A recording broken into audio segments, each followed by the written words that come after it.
All right, Jason here, day 2, baby, and we're back to talk about mindset. Again, you've got 3 different action items today. You have a nutrition action item, you have a training action item, you've got a workout to do.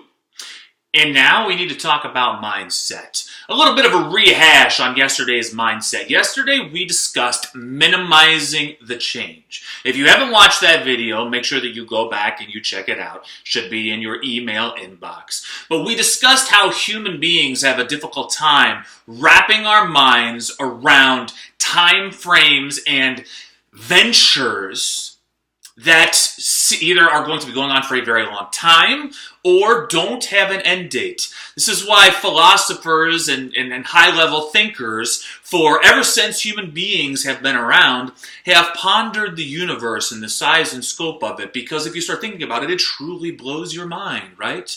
There's a possibility that there is not an end to it. It's infinite. And those are difficult things for us to process. We do great with anchors. And fitness is a journey, right? It's not a destination. Fitness is supposed to be forever. And maybe you have a long journey ahead of you. Maybe you need to lose 50, 60, 70, 80, 100 pounds. Maybe you need to do those things. Now, we have had people lose that much right here using these healthy living challenges. The Healthy Living 5-Day Challenge, we have had numerous people lose over 100 pounds just from taking the challenge and continuing. So it is possible to do that, but we need to minimize that change. We need to think about today. We need to think about the moment that we're in right now.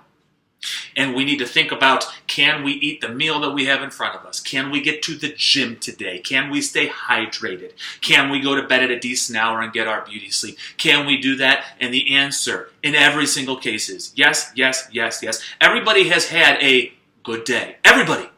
You've had a good day. I've had a good day. We've all had a good day when it comes to our health and our fitness. We ate well. We hydrated properly. We didn't snack. We got into the gym. We took care of business. But the only thing that separates those who accomplish their goals from people that never quite do is that they keep having that one good day over and over and over and over again. That's it. That's the key. That's the secret.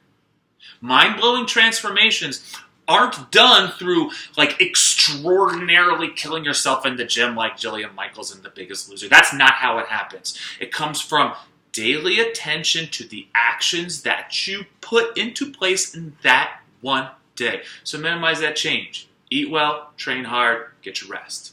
Okay?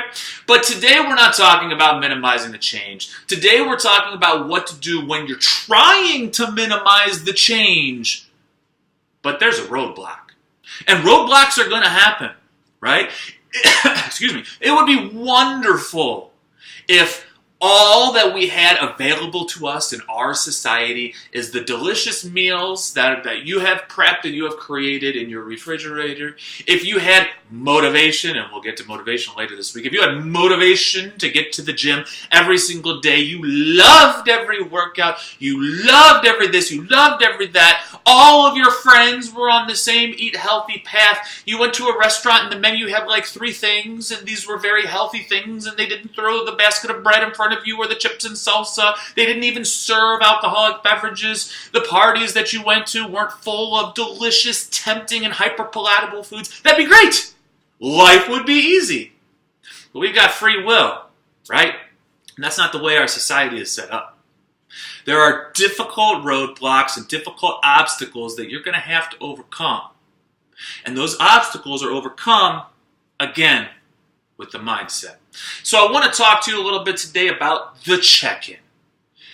This is a mindset hack that you are going to want to use when you get caught up in that situation that I'm talking about right now. When you are faced with temptation. You ever heard of FOMO? Fear of missing out? You ever heard of that? This is what happens. I get it all the time. I mean, I'm normal. I'm just like you. This is what happens when I'm on a diet and I go to a restaurant and I see that there's a bacon double cheeseburger with barbecue sauce and onion rings on it. And I'm going, I don't know when the next time I'm going to be back in this restaurant is, and that thing looks amazing. You know, that's FOMO, fear of missing out. If I don't have this, that I've missed out on that. I don't know if I'll ever get back there. FOMO happens at every party you've ever gone to that's full of delicious food and alcoholic beverages. It's at most restaurants you go to. It's at the holidays. It's at the FOMO, fear of missing out. So how do you beat FOMO? Boom, and stop it dead in its tracks. You use the check-in. A check-in is a way to get out of your head. Out of your head. Because in our society, we really don't have too many physical obstacles. We're not waking up in the morning by the pond and chasing woolly mammoths down the road and killing them. And if we don't kill one, our family doesn't eat them, we die. Our society has evolved. We're not back there right now. We're not. Our battles are mostly fought in the mind. So we need to use that mindset training. We need to train our mind in order to get the best out of ourselves physically. And using the check-in is a way to do that. So here's the situation. The situation is you are faced with something that is tempting, delicious, amazing. Maybe it's bread at an Italian restaurant. Maybe it's drinks out, on a Friday night with the boys. Maybe it's this chips and salsa at a Mexican restaurant.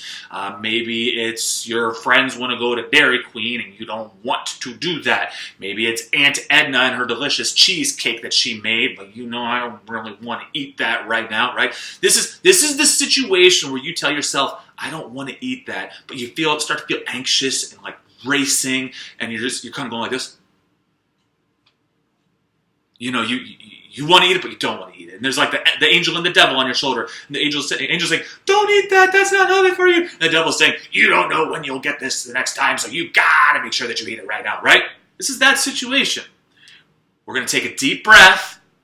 We're going to use the check-in. Here's how the check-in works.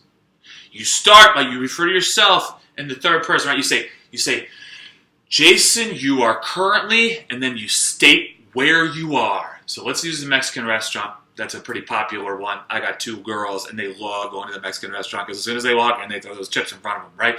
And me and Mom kind of like it too because that keeps them busy. So, Jason, you're currently out to eat at a Mexican restaurant. First part of it. Second part, state your intentions. Say what you're going to do, right? Here's how that looks. Jason, you're currently at a Mexican restaurant. The chips are in front of you, but you are not going to eat any of them. Okay, so where you are, state your intention, and then say how it will benefit you. Okay, this is important. You want to actually say these things. Jason, you're at a Mexican restaurant. You are not going to eat the chips and salsa that are in front of you. That is going to save you 600 or more calories. It's going to help you stay on point with your diet. It's going to ensure that you don't go over in calories today. Okay? Now, if you want to toss something on the end, show how that's going to make you feel. That's an extra little bonus, right? This is going to make me feel confident that the next time I get back into this situation, I can do the same thing and I can resist the temptation of the chips and salsa at the Mexican restaurant. Right? Your dinner will be here in 20 minutes and it will be delicious. You can wait 20 minutes, sip on your Diet Coke. Now, I just got really long and involved there. You don't have to do anything that long and involved. But this is so powerful, right? Let's say you go out to the bar and you're with your buddies and they want to drink and you don't. It's just not in the plan. There's nothing wrong with drinking, but you decide I want to stay sober. I have to drive home. I can't afford the calories in my diet. I just got a great workout in. I don't want to ruin it. Whatever your reason for not wanting to drink is. Jason, you're currently at the bar with your friends. You are going to sip on a water and talk to them and laugh and interact with them and shoot the breeze, and you're going to have a great time. Okay? You're going to do this because you're going to get a better night's sleep if you do. You're going to wake up feeling rested and refreshed. You're not going to waste that workout that you just did last night. It will give you confidence and you'll realize that you don't need alcohol to have fun. And the next time you're in this situation, you'll be able to do it again. That's the check-in. You can do it up here, you can do it quietly, or just like I did, you can do it out loud. Maybe you can sneak off into the bathroom and look at yourself in the mirror and say it. But I'm here to tell you it sounds hokey, it sounds woo-woo, and it sounds weird. but it absolutely works. It can help release the anxiety, help calm you down, and it can really help you stay on track with your fitness, with your nutrition, and with your workouts.